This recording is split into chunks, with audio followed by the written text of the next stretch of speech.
Hello and welcome back to the show. Today, I have Sara Woodroffe here, and she is an exercise physiologist who is also a business owner of a clinic called Simply Stronger, and she is located in Melbourne. And today, she's kind enough to jump on and share some value into women in business, which is a topic that she's very passionate about, as well as the importance of building a community around you as a clinician. And that might be within business, or it might be within mentorship groups or within other practitioners. So I hope you find value in today's episode. I know you're going to love it. There is so many little golden nuggets.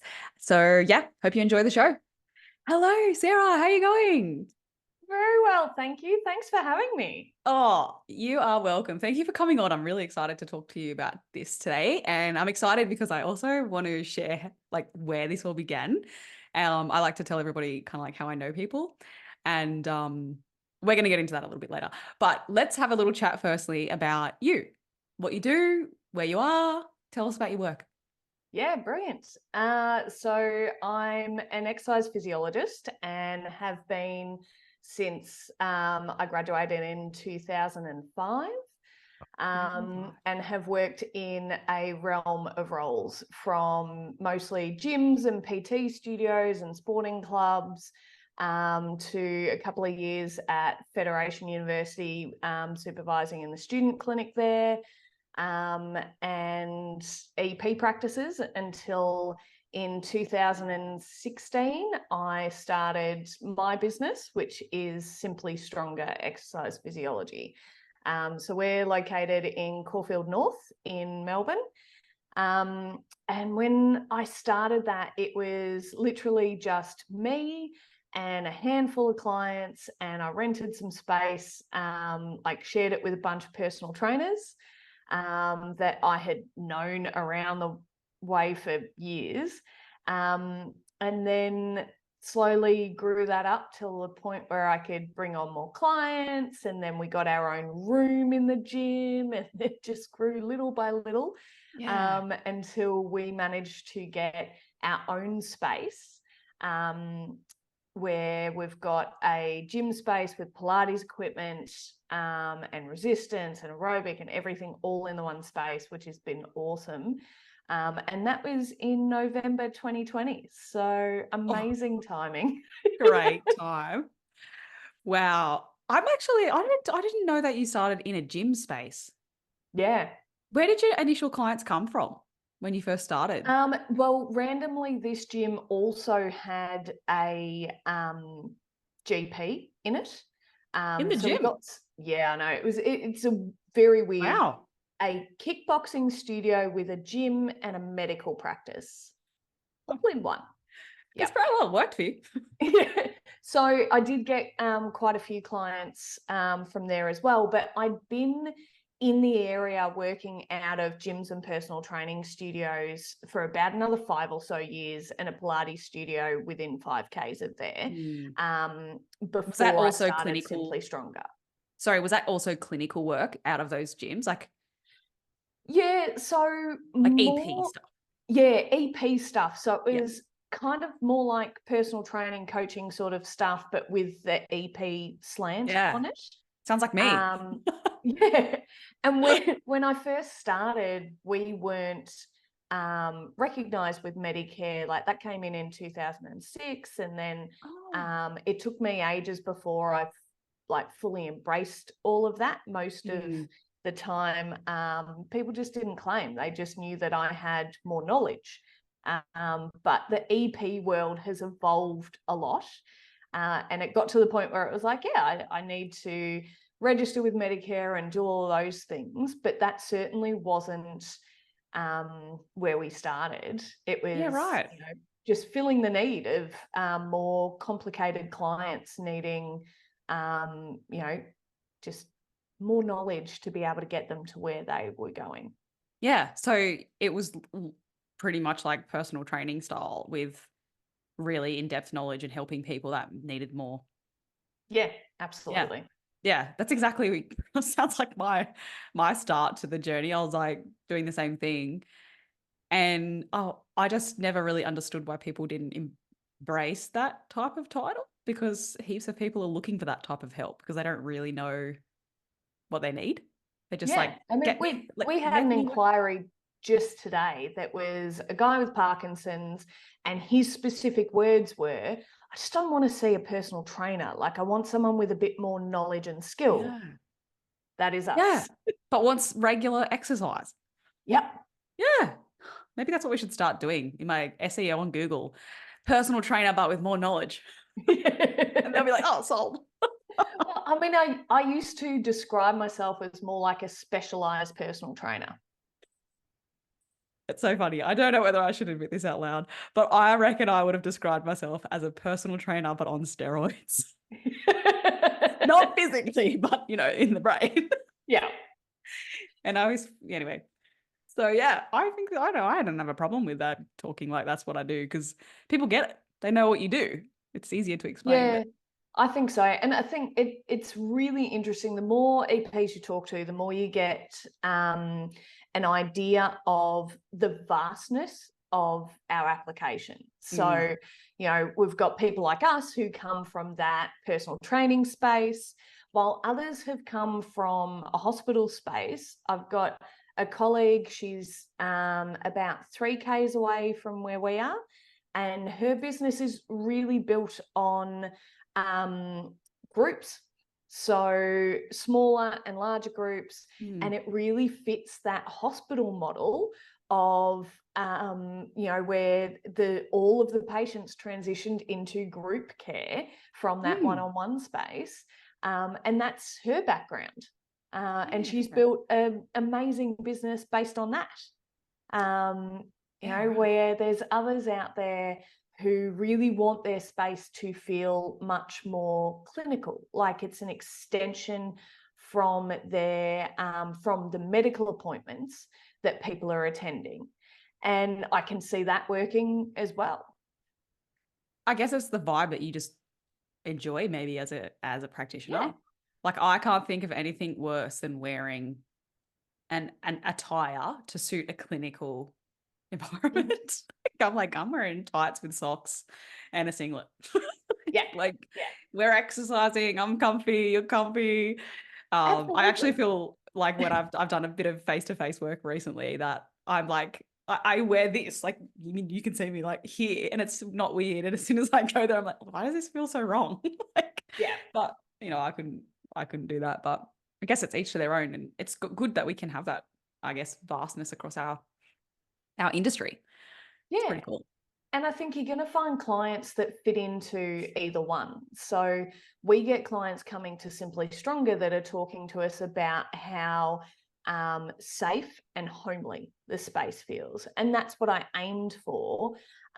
It's not like the walls, while they're white, they're like a grey white. So it's softer than what you'd get in a clinical or a hospital space.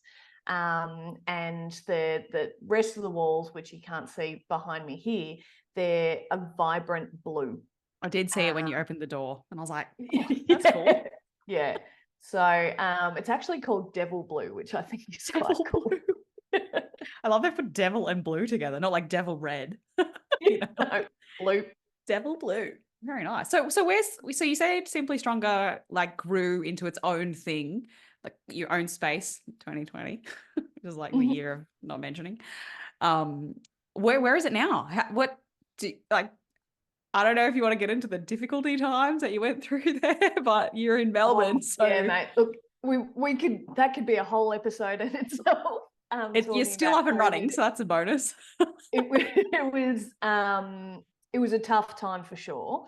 Yeah. We went through a lot of staffing changes at the time. There were points where I'd hired people, and then we went into lockdown, and they were able to, like, as we're coming out of that, there are other businesses that were growing and needed full-time staff, and we couldn't offer full-time, so people would leave, and there was a lot of change that happened, but we've really started this year to hit our stride and have a lot more consistency for our clients, which has been great. For me, I actually I'm referring it to as I promoted myself. So well, there's no one above you to do it. So no, So I retired from seeing clients, in short, and promoted myself to full-time owner, manager, director, CEO, whatever you want to call me. That's what I do. Is I spend all my time running the business, mentoring my staff, and other EPs, and doing what I can to really build my network and the industry as a whole. Yeah. Well done. That is a solid achievement to leave the clinical work. Like, good. Well, congratulations on your promotion. It was, thank you. Yeah, it was a long time coming, I think. Yeah.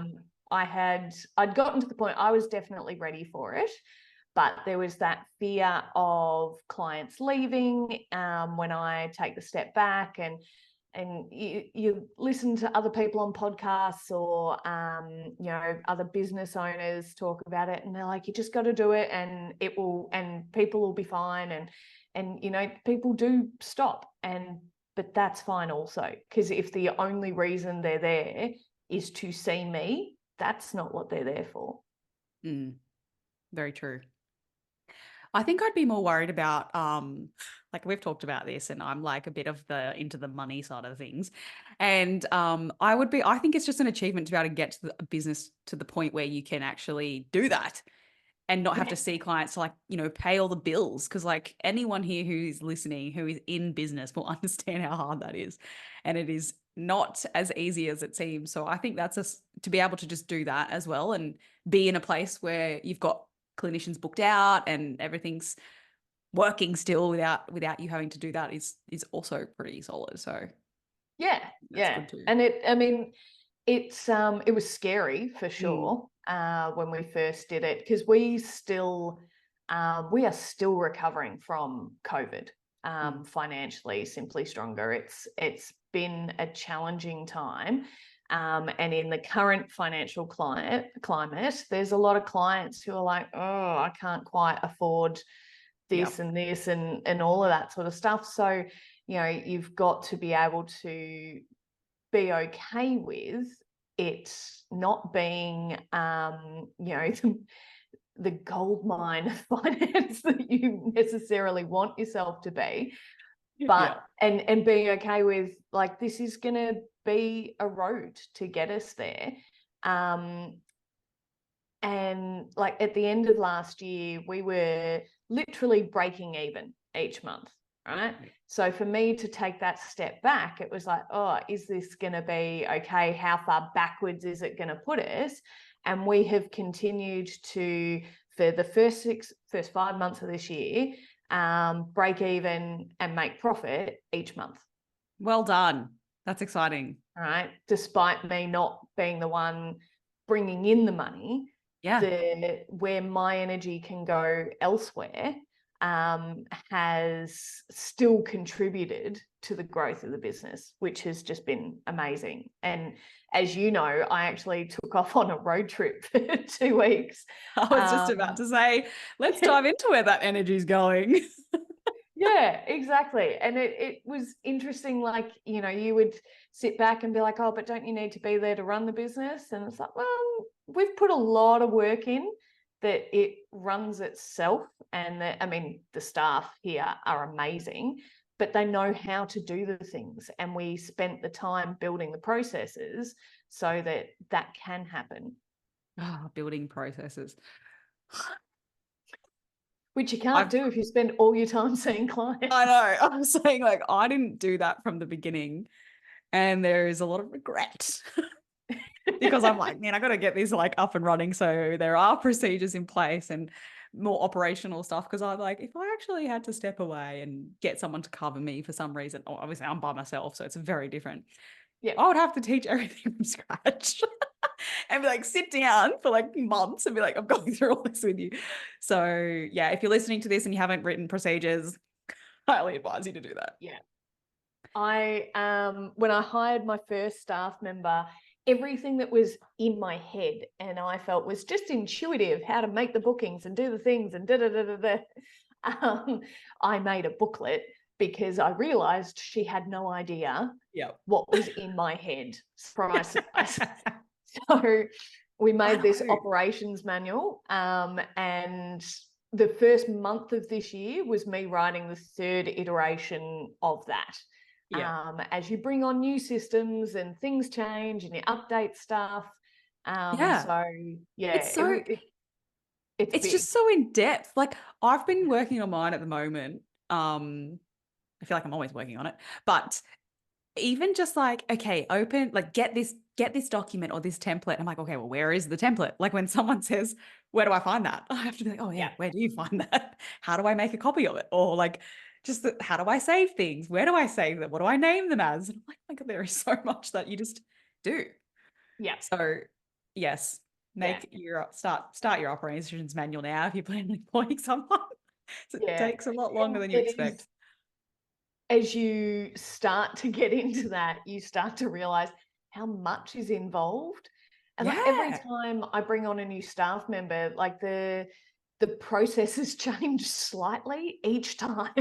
And you're going through it going, how did I do that? And have I registered them with TAC? And it just all the little things that you got to tick off along the way. And if you've got that written down, even when it does change, it's just updating it, not starting from scratch every time.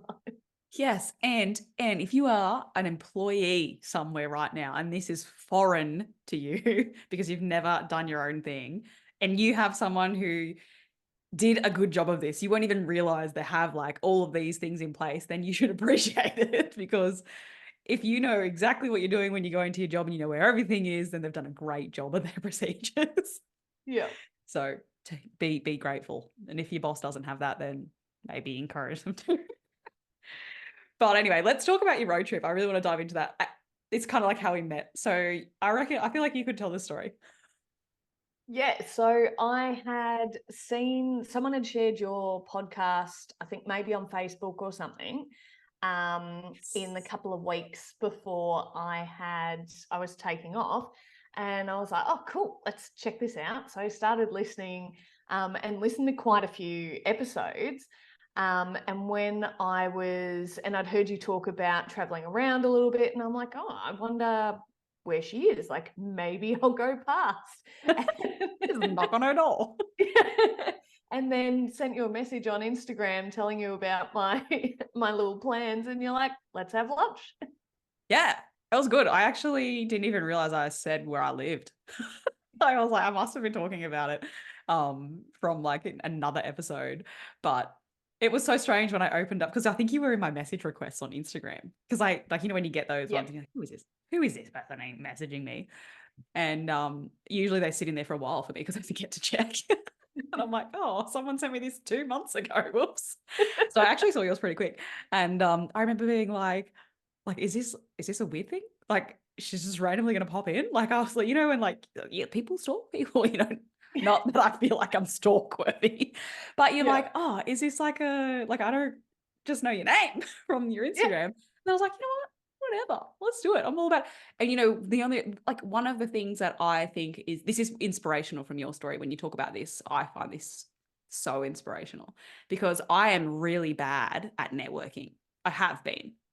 I'm working on it, because I've always just been like, just do my own thing. Don't worry about anyone else. Like, it's too much effort. People judge me. I'm too worried, a bit nervous, which we're going to dive into this because it's a big topic.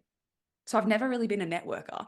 And I've got a friend who's in business who's like, Courtney, you need to network. Stop being a loser by yourself. And I was like, all right. So this year was my like year of like, reach out to other EPs, become friends with them through the internet, because I don't leave my house. And then when you're like, do you want to catch up? I'm like, yes, I do. So it was, which was great. So you basically drove past my house and we had lunch at the cafe. Yeah. Which was so cool. I had the best time. It's so common for us as EPs. I mean, certainly when I graduated, there weren't a whole lot of us. So I knew of some other business owners in the area that had, and when I say in the area, across Melbourne, like that you'd met at an ESSA event. but you didn't really know that many people. And I continued down my like more specialized personal training route and things. And you slowly build up a few people that you speak to, but the people I speak to are mostly the ones I went to uni with. And they, and in all honesty, it was the cohort the year behind me, not even in mine. We only had 18 students in our course at our uni back then. It's now Fed Uni. And of them, there'd only be a very small portion of us, like less than 5, that still practice. Wow. So the next year below us, 3 of them, and it would have been around 20 odd there as well. 3 of them I'm still connected to. One, she was a business owner for a long time, not an EP, but she owned a dance school. And another 2 who have been EP business owners in Swan Hill, Deniliquin, and the dance studio was in Ararat. So it's not like they were local people, but they're people that I could connect with and who had been around in the same sort of time frame. And we would reach out when it was like, so this is happening in my studio, and what would you do? And have those sorts of conversations. But when I got to the end of last year, I realized that they were really my only business owner network. So other physios I know who have open practices and things like that more locally, but I wanted to network with people who thought differently to the way that I did. I knew that there were certain things about the way that I had approached business because I'd been shown this way. So of course I would do it that way. And I just wanted to be able to broaden my horizons. And that's what sent me on my road trip. So last year I had gone around and visited a few different ones, and continuing this year throughout Victoria. And I even went to a couple in Queensland when I was in Brisbane in November last year, and then into the ACT and New South Wales most recently, to be able to connect with people and build my own community of business owners that I could talk to about different ideas, and just broaden the way that I think. That's awesome. That's so cool. I love that you just went on a road trip and were like, I'm going to come meet you. Like, that's some serious like guts, I think. I don't think I would ever do that. I mean, now that you've given me the idea, maybe I would, but I wouldn't have just been like, I'm just going to go randomly meet them. But like, I'm also I've obviously haven't been in business as long as you have. So for me, like everything for me is through social media. I've met people through social media. That's pretty much it. Social media. But I wouldn't have even imagined what it would be like in 2005 to, but even up until maybe 6 years ago, where you would have actually had to like meet people in business seminars or in the local area, because you're not really following people. Like it wasn't really, social media wasn't No, really there like was it none is of now. that. Like it's not really. So you wouldn't even really be able to connect with people like that. But even just the effort of meeting someone in person, that's really cool. I'm like, I think that's awesome. It's been really interesting. And the response I get on the whole, whenever I sit down, I get to people, meet them in their business, and the first question that I get is, so what can I do? How can I help you? That's nice. Straight up, that is the people in our industry. Everyone actually wants to help everyone. When you listen to all the different podcasts that are out there, it's all people trying to connect and give advice and share their wisdom. And these are the people that I've been reaching out to, are the ones who, like, they're already doing that. It's not that far of a stretch. It's just a little weird or kooky that I'm like I'm rocking up driving to to their you business. from Victoria.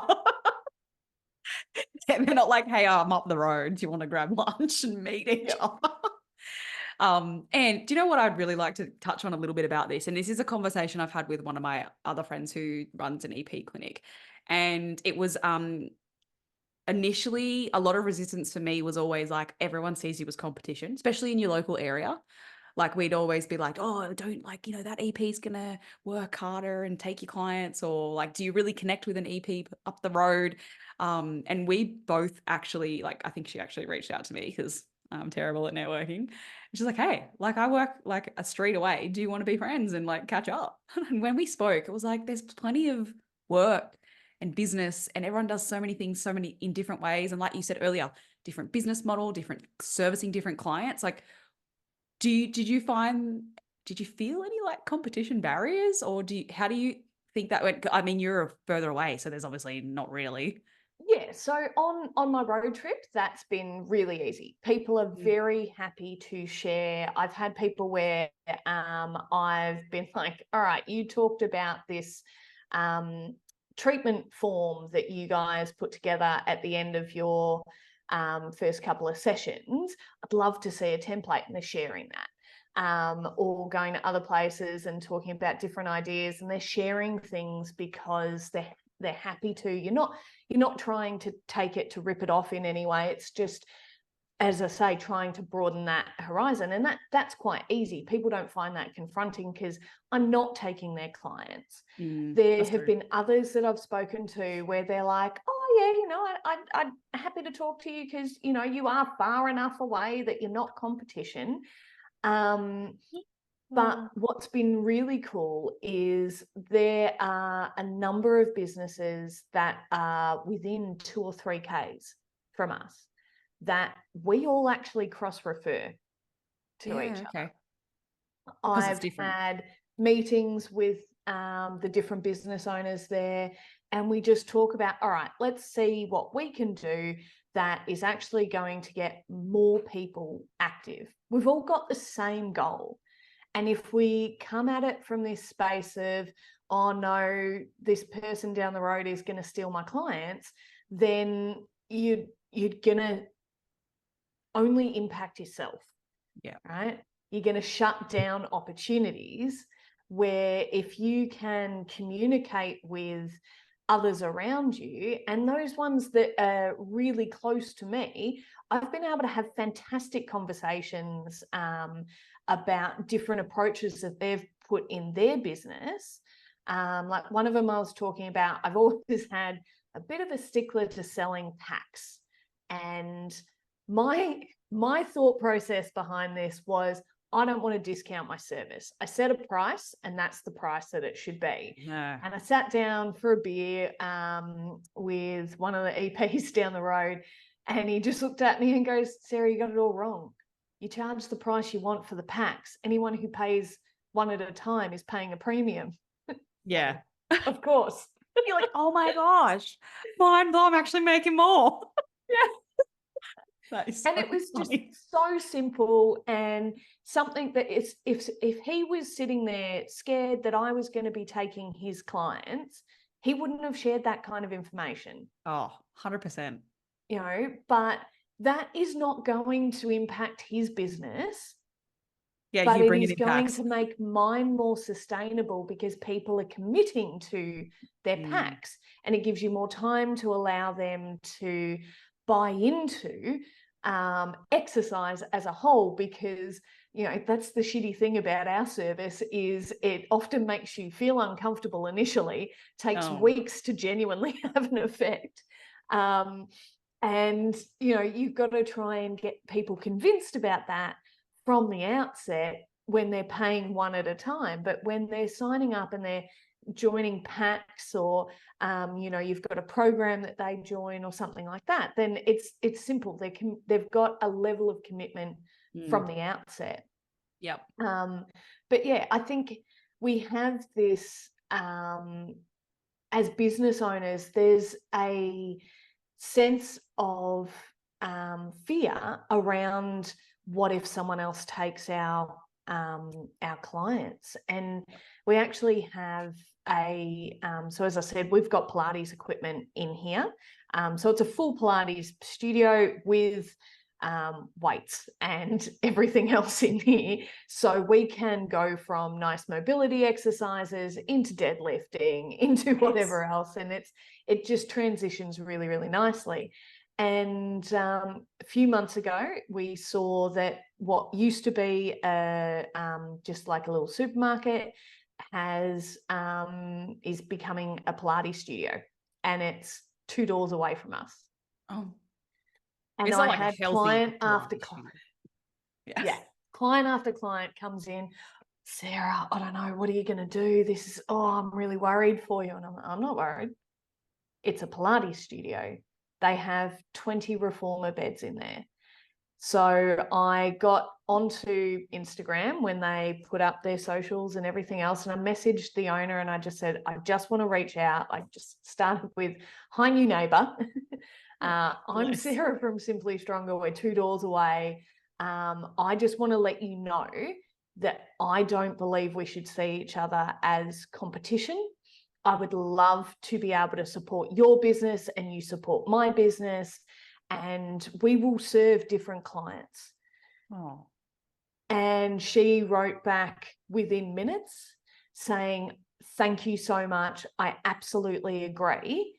And we've had so many conversations since then. I was in there the other day. They should open in the next couple of weeks.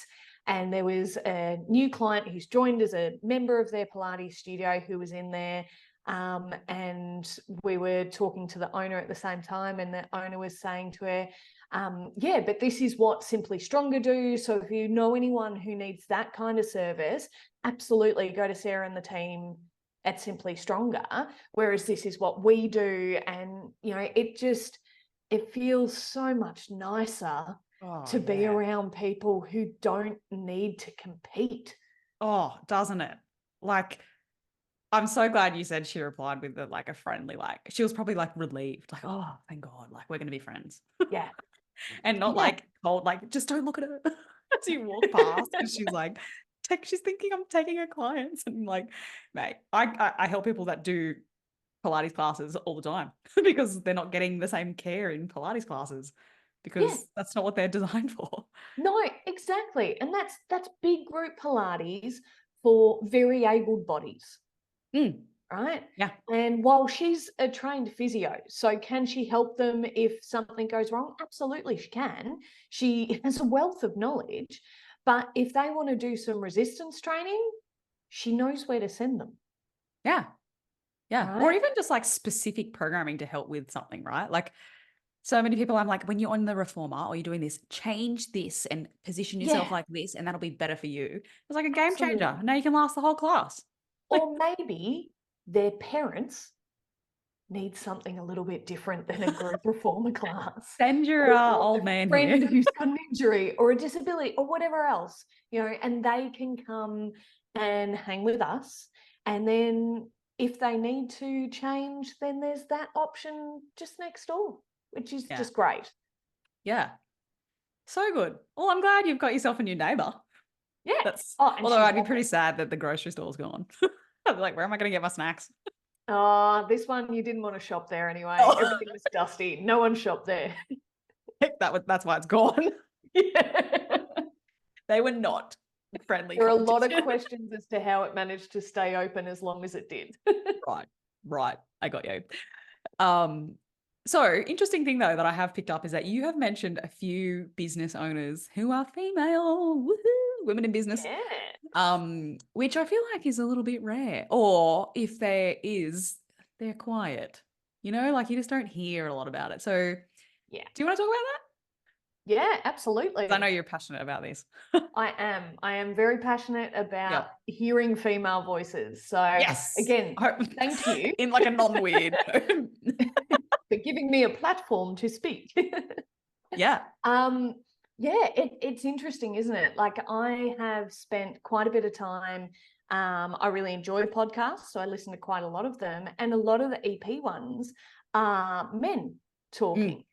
And a lot of the business owners that you see in our Facebook chats or in those spaces are men. And I don't know whether we are that outnumbered or whether they're just louder. And I mean, you would know this yourself, Courtney, that men have this innate sense of confidence Yeah.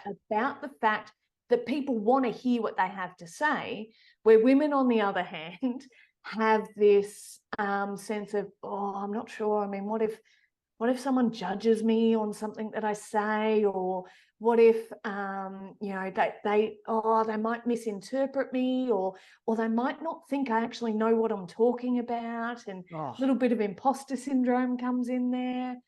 I And am hearing you. yeah, it's tough. Isn't it so strange though? Like, even for me, I'm like I think I'm pretty confident in most scenarios, but there is still so much resistance to even just like reply back to a random post on maybe a community group, or address something that I think is maybe a little, I have a different opinion on in a sense of Yeah. business or the way treatment goes. And I'll just be like, you know what, I'm not even going to deal with that. I'm just going to sit here and sit back. And like, even just to share, like I've been like, sharing the podcast on a couple of like in the social media. And I've thought, because I really want other people to reach this information and find it helpful and hopefully find value in things. Mm-hmm. And even just to do that, I'm like, oh, what if someone listens and they're like, who is this girl to think she's talking about all this stuff? And it's just like, oh, what? Like I've got, I may not be at the top or anything, but like you're starting and you got some experience, and you got some knowledge to share. Like, are we all just, yeah, it's weird. Is it not weird that It we're is, just like absolutely. a bit more quiet? Yeah. And I know a fair few women who are in the business scene as well. And I don't see them doing it either. It's not just like, just us. It's like No, all of no. them. And it that's exactly it. And I think, do we just let the men talk more? Is that what's going on here? Or do they just get there first and we're like, they got it covered, and we don't bother? I don't know exactly what's Yeah. going on, but it was one of my goals that I set myself this year, when I was able to have a bit more time to think about this stuff, was From your to promotion.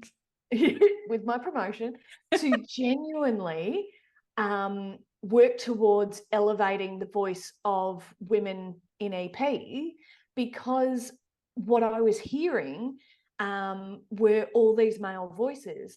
And I've got no problems with hearing their voices and hearing their perspective. But what I want is for our newer EPs in particular to hear, both for the women out there to hear themselves in our conversations, but also for the men coming through to hear women as business owners, and Mm. for that to be normalized. Because I know that I've always had a fear as a business owner that I would employ a guy who wouldn't see me as the authority that I am, Yeah, right. I probably right? would too. And it's never happened. And maybe that's through my interview process. Maybe that's the amazing people that I have managed to hire. They see me for exactly who I am, the wealth of experience that I have, the knowledge that I have, and they want to partake in that. And that is amazing. And when I go to these business owners and I'm one-on-one, not one of them has made me feel like I'm worth any less than them. Yeah, But right. on the whole, when you hear all men's voices, it feeds into our fear of not being as worthy. Mm. Yeah, I think so. Or even just a little difference in status, maybe. Like Yeah, you're a business owner yeah. and I am, but I'm a little bit lower than you because I just don't feel as strong in my business, maybe. Um, it's funny, isn't it? It's such an interesting dynamic. I I had, um I wonder and where, like, why? I don't know why. I don't know why either. But yeah, it is and I think it's something that I'm really keen to change. mm, And it's something that I work on with the people who mentor with me as well, to be able to work through that imposter syndrome, because mm. we all have it to It's true. varying degrees. But it's such an interesting space to find ourselves. Yeah. Yeah. I have been in I was in a business group for a while when I was back in Sydney, and there was 5 of us, and I was the only female, and we would go to dinner at the pub. I think it was every fortnight actually, and we would discuss business and what our struggles were, and I'm pretty sure they just wanted to get on the beers, but anyway, um, Yep. and they were great. Like they were really great at the business stuff, but I also really felt like decision making between me and them, all 4 of them, were very different. And it was Mhm. really like, I want to say like non-emotional, like statistics, data, numbers, this is what you need to do. And I'd be like, I just can't do that. And they're like, well, you have to. That's how you do it. And I also think sometimes it would have been so nice to have another woman there who was like, I do that too. It's really hard to do that when you feel this way about something Yeah. morally. And sometimes I feel like you need a little bit of that like hard, strategy and business and numbers. And then you Yep. also need this little bit of empathy and like emotion. And Yep. it's like, oh, I would love to get a little bit more women telling me like they struggle with these things too. And this is the things that they do. I'd love to see like how the different models between women's and men business. I think it would be so different how they like nurture clients as well. And it would be different, I reckon. It would be fascinating, yeah. We should do a I mean, I study. know one of the things that I really struggled with was we needed to have a price increase in the middle of the pandemic, because we had moved and now had way more overheads Yeah, like than we had rent was through the roof. previously. And yet I sat there going, no, I'm going to take this one for the team, because everyone's struggling through the pandemic. And I just know that if I was a dude, I would have been like, no, of course I need to Charge more money. put it's got to go up. Yeah, like no doubts, no questions about it. Yeah. Um, and I delayed like way too long, Yeah. because of having too much of that empathy Yeah. there. And it's problematic. You can't be doing that and still pay your staff and yourself and all the And things, survive. something's going to give. Yeah, because you feel too bad charging your Yeah. clients. And they're probably like, oh, whatever. They get over it pretty quick. Yeah. Yeah. We've, as I said, we've just introduced packs, but we have, our FPOS machine has a bank surcharge, and I charge that onto the client. Do you add it on? I Okay. do, yeah, because it's 1%, and I could factor that into our rates, and I could put our rates up by another percent, and then they would probably feel better about it.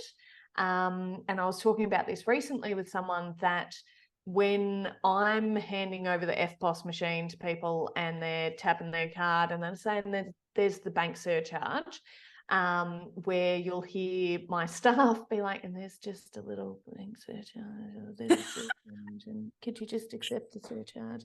And it's this quiet voice, and they're so uncomfortable with it. Oh man, that's funny. Whereas I'm just like, and the bank is charging you this. Not me. I can hear your staff voices doing that. Like I would be like, this is a bank charge. Tap. Oh my And gosh, that's so funny. absolutely true.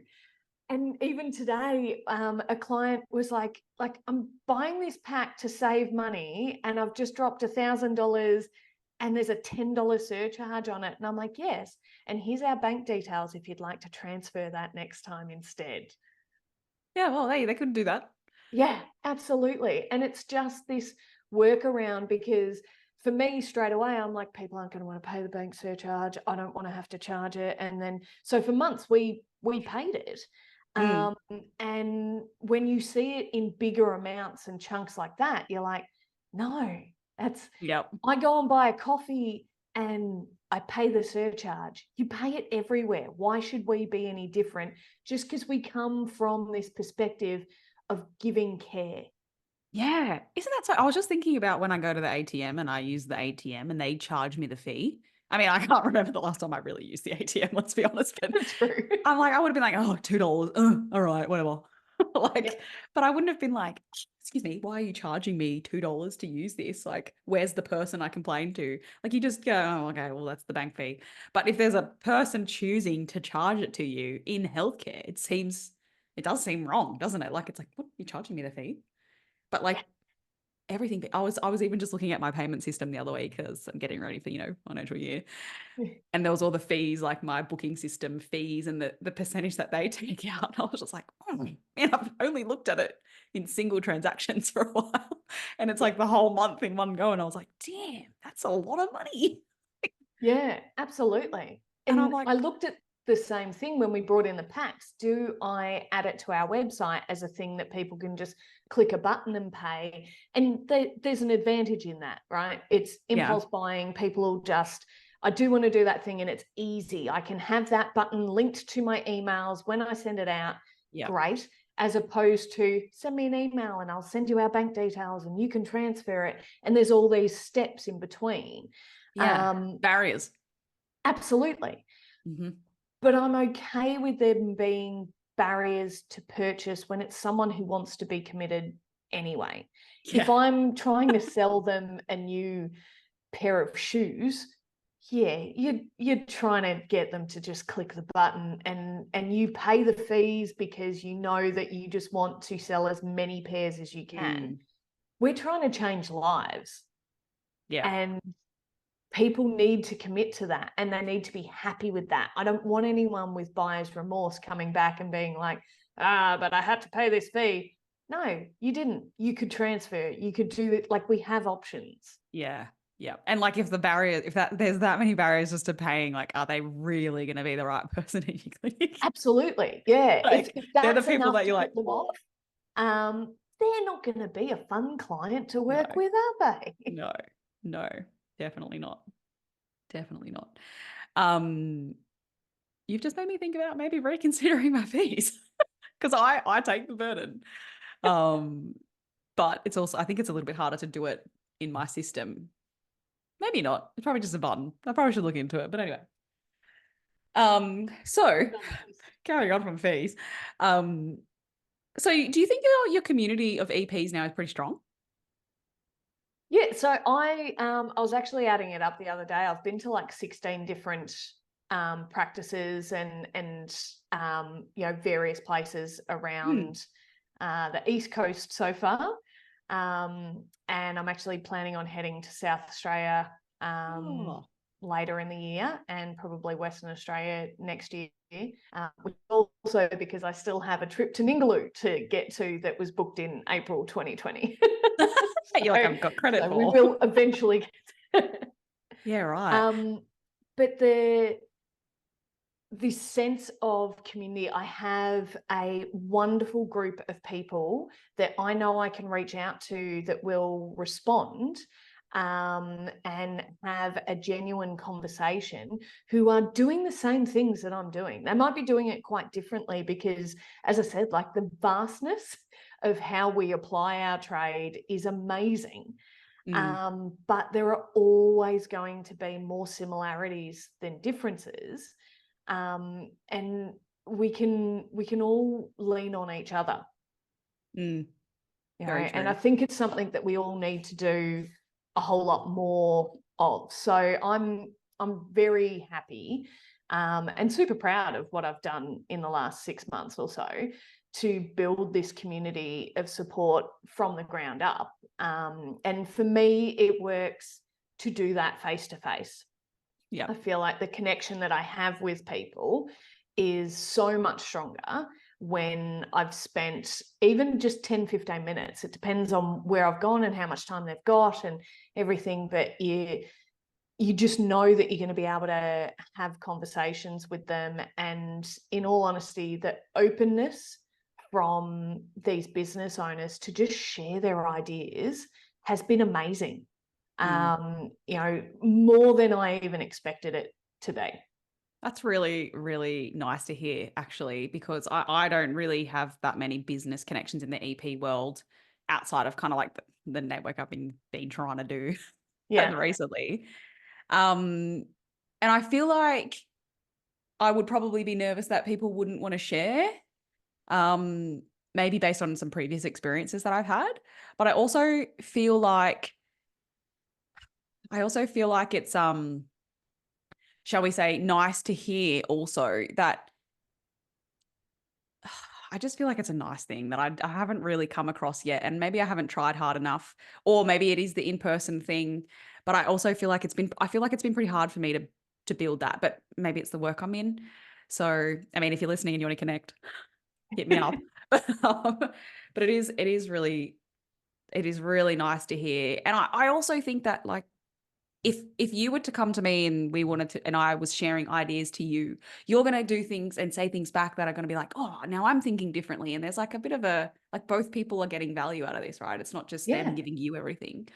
And you get so stagnant in business and stuck in your ways if you're not really open to different conversations and ideas. You know, you could be like making so much change or doing things better just from a simple conversation with someone. Like your yeah. baseline package price is the fee. Absolutely. Right? Yeah, you've hit the nail on the head there. And I think I was lucky enough that I realized that I had certain things that I was quite blocked about. Mm. Like, as I said, the packs. I had another issue in the idea of 45-minute sessions. We did hours and we did half hours. Mm. And 45s in my head, from all the way back my first day in my postgrad, we were told that the EP was the one profession that had the time to spend with our clients. And the idea of cutting our sessions down to 45 minutes really rubbed me the wrong way. And I saw many, many businesses do that. Instead of putting their prices up, they just cut it down to 45 and then kept it at a very Mm. similar rate. And it was, I get it from a business perspective, right? I absolutely do. But there was part of me that was so stuck on this idea that I've got to be able to provide the service. And in that hour, it gives us so much more time to connect with our Mm. clients. And you get, from that better connection, you get better results. Oh yeah. And then I was talking to another EP who said to me that they brought in 45s. They didn't get rid of the 60s. They just brought in 45s because he realized that he was making the decision for his clients that they Mm. needed an hour when some of them don't. And Yeah. 45 is perfectly fine. Yep. And when I heard that, I was like, oh, you're right. Yep. I'm just putting my opinions and my thoughts onto what they need. Mm. And maybe they That's need true. 45-minute sessions. Yeah. Or So, people like want to just get in and get out. yeah, yep. So and financial as well. It gives us another price point that this is an option for you for the clients that want it. And we brought that in about 3 months ago. And the vast majority, like all our ongoing clients, stuck with an hour, bar maybe like 2. Mhm. And it's some of the new ones coming through. They've got options, and that's all it is. Do you still have the half an hour? Yep, we've got the half hour in there as well. So Okay. some of our neurological clients, they fatigue very, very quickly, and they Yep. find that half an hour is enough. And some of the ones that we see on home visits and things as well, that's Yep. their choice, is half an hour is plenty. So we Yep. leave it at that, Yeah. which is Wow. fine. But it also means for them, because I'd started to think about it because we'd had some on home visits that had started with half an hour. An hour was going to be too much. And they didn't want to commit to the hour and then stop at 45 and things like that. And in the end, it was some that were really local. So the actual travel time meant that we could fit 45 into the same time that we were allowing for a half-hour one, and it just meant the travel was a little less. So we trialed it with a few of them, and from there went, you know what, this is a great option. It just gives more versatility for people, and Yeah. let's do it. Yeah, that's so true, isn't it? Like, oh, actually, I think we like sort of talked about this when we met actually, because I remember someone telling me that they had like a service that was like really in depth, and it was like 2.5 or 3 hours long. And it was a lot of education. There was it must have been a little bit more of a one-off thing. And we're talking about price point for it. And there was a lot of resistance about like, oh, I don't know how to charge for this because it's like 3 hours of my time. And like, but lots of people need that and they want it. And in the back of my head, I was like, so many people want to do this, like we've got so much to do. Lots of people don't want to spend that amount of time doing something, even Yeah. though that's probably the best, maybe it is the best form of therapy for that, whatever it might be. Like if for me, I'm like, get me in and out as quick as possible. Like I don't care how long it takes me to get the result. Like if you just want to like hand me the exercises and I'm out, like sweet. Yeah. Because I if you don't like don't fluff around with your hour just to do the hour, Yeah. right? Absolutely. So and like by the time you factor in travel, so I don't have the travel component in my business, which is helpful. But like you travel, you park the car, you go into the consult, you do your hour, you come back out, you drive home. It's like could be like an hour and a half, hour and 40 minutes, like either Yeah. 2 hours just to do that one appointment. So it's kind of like that's actually quite a lot of time out of someone's day. Yeah. Yeah. So well, good on you for implementing that. Is that like did you take any other really key things out of like networking that you think has changed the way you do business? Um, yeah, I mean, there's been quite a few things over the time that I've just been able to allow me to think a little bit differently about it and view things from different perspectives. When I was in Brisbane, I went to EHA, Exercise Healthcare Australia. Mhm. And Mitch up there, they they use technology a lot in the way that they approach things. And even at the time, I walked in there and I was like, yeah, right. I don't see us using this.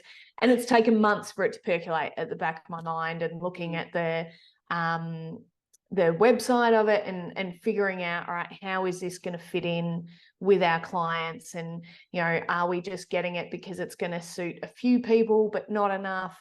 But in the end, where we are looking at bringing it on board, because I think it's going to make quite an impactful difference for a lot of our clients.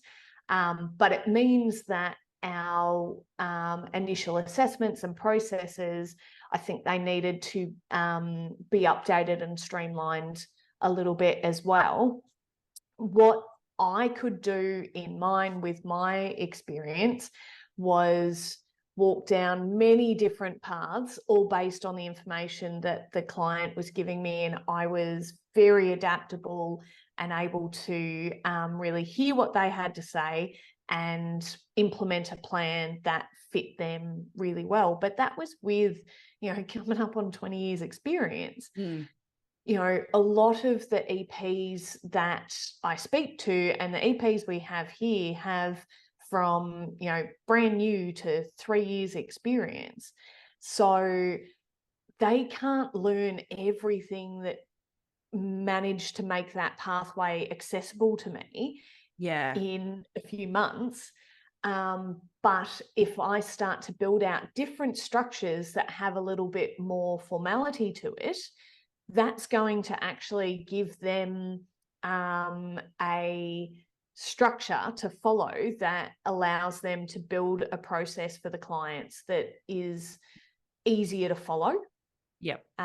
So yeah, we've changed all sorts of stuff, but the idea of implementing some other technology, from that piece. And then there's another one that a colleague of mine in Swan Hill uses, that is essentially a like an ECG, but it's a tiny little, probably the size of 2 matchboxes. Oh, And you just have, there's 2 points that your thumbs go to on the top, and then one underneath that you put onto your left leg. So it's essentially following the femoral artery. okay. And and it gives you these readings. So you're looking for atrial fibrillations and all sorts. And for me, I never did cardiac rehab at all. Yeah, same. My uni was all musk. That was my career. The idea of using something like that, it makes me feel really uncomfortable. I don't want to, I don't need to, and fortunately, I don't have to. So whereas all my staff did do cardiac rehab at uni. And Yeah. they're really confident in that, and using this as just a screening tool that gives more information, like we do with blood pressure. There's no harm in this. When we were talking about introducing it, one of them was like, oh, I don't know. And I'm like, you are not a cardiologist. You do not need to diagnose for these people. Don't. The Oh, hat poor you're things. wearing is not that big. You're a bit ahead of yourself there. But it's that Yeah. same fear of insufficiency, in that if we bring in this technology, am I going to have to be able to fully interpret everything that it tells me? And the answer is no, you don't. You need to be able to know enough about it to know when to send people off and do the things. Yeah. Yeah. Like, I'd and probably it feel the gives same. you, I'd yeah, freak out. yeah. I did cardiac at uni. We didn't really do any musk at uni, so I'm so jealous. We did cardiac, and then I did placement in cardiac, and I was like, "Get me out of here! I don't gel with this. It's too risky, Yeah. right? Like, there's a heart problem going on. I'm like, okay, you need to go see someone." But yeah, okay. Well, it's so cool to hear that you've actually been able to get value out of all that. Like it's actually helpful to go network. I think that's the biggest thing to take away is if you have a good network and you're talking to people and everyone's really open and friendly about that, you can really change how you operate your own services, how you operate within someone else's business or ideas that you can take to them. Oh, I think there's so much value in that. I'm well, I knew there always was, and now I'm getting better at doing the networking. We've convinced Um, you a little bit more. no, I have honestly tried to put a lot of effort into it this year to try and be a little bit more open to that because I've always been. I think it was probably a fear thing of like not being good enough to be hanging around that person and like, do I even provide any value for that person? I don't want to feel like I'm mooching them of all their value, and I'm just like, oh hey, thanks, see ya. So I think it was probably just a confidence thing initially, which I feel like a lot of people listening will feel that, which is why I think this conversation Absolutely. today is so important. Women in business, confidence in business, even building networks and not being worried about competition and being more open to it. I think it makes you just a bit of a better clinician, but also business owner, I guess. Yeah. Yeah, I think so. And I think it's something that I talk about with my crew quite a lot, is networking, because it makes them feel awfully uncomfortable Mm. having to network, whether it's, GP visits or going to see the local physio or other EPs or whoever that is.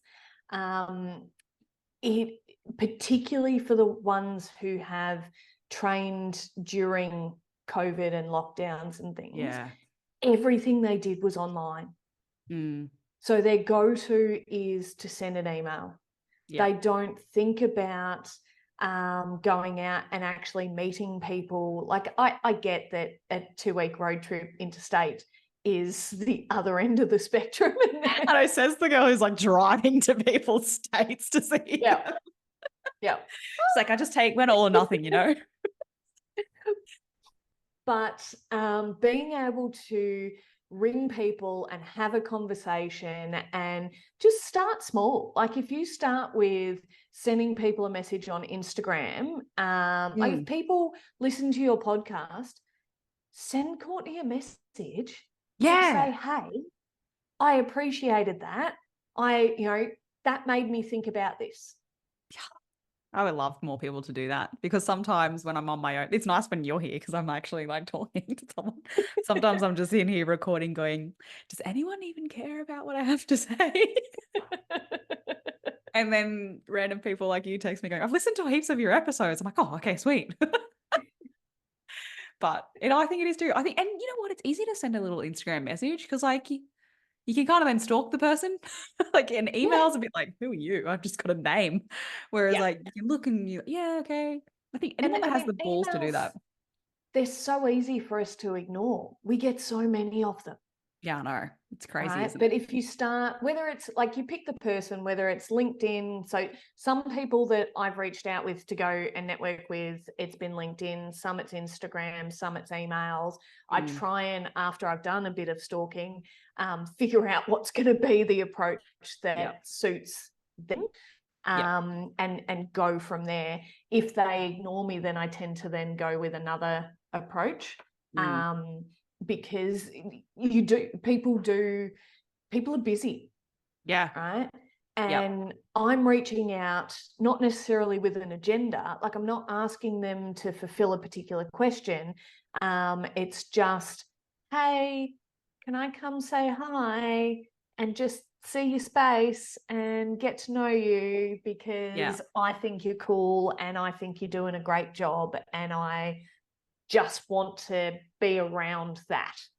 Yeah. And like, why is that weird? Why have we gone like, this is weird if that person just wants to randomly be your friend? Like it kind of, it's been Yeah. a bit of a weird thing. But I also feel like it's the effort that you put into how you communicate, right? Like there's nothing worse than getting an email or a message that's like, hey, love, or like they don't use your name, number one.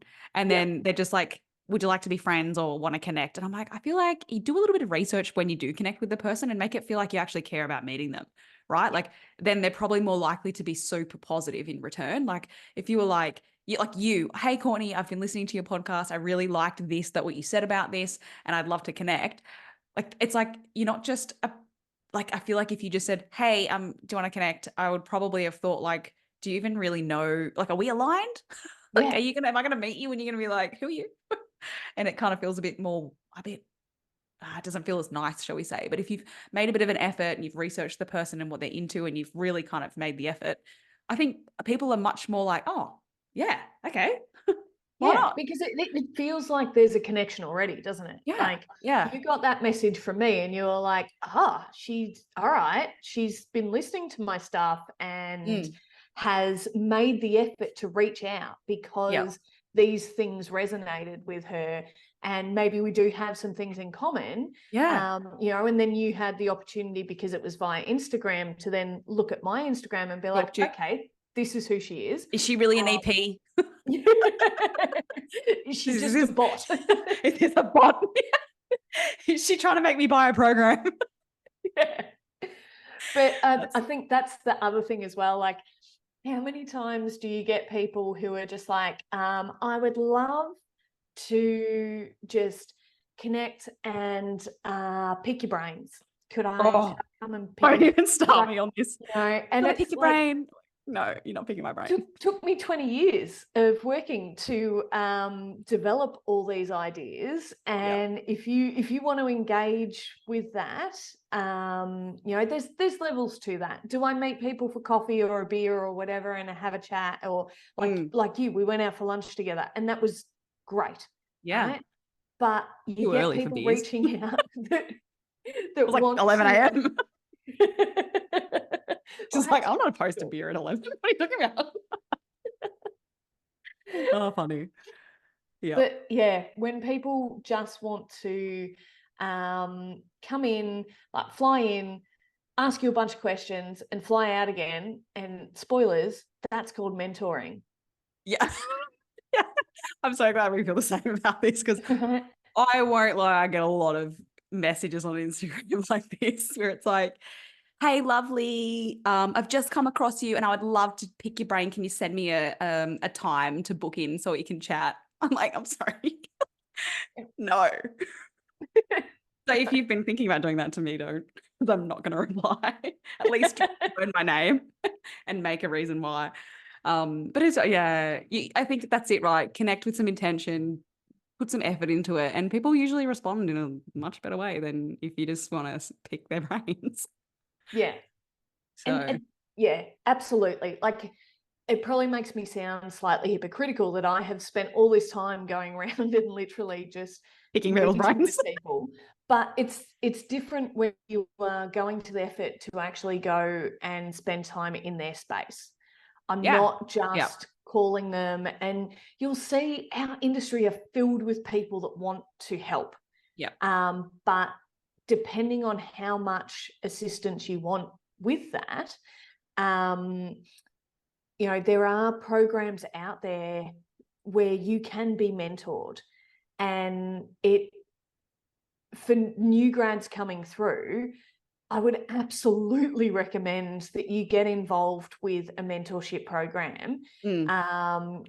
My EPs that work here, clearly I mentor them, but I also encourage them to find other mentors Yeah. outside of here, because having more opinions that can help them to solve the problems, like Mhm. if they have a cardiac client, I'm useless. Like, don't ask me. I'm referring them to you. Yep. So, you've got to have that diversity. Yeah. But there are mentors out there that do all sorts of different things. And be respectful of them, be respectful of their time, and pay them. Yes.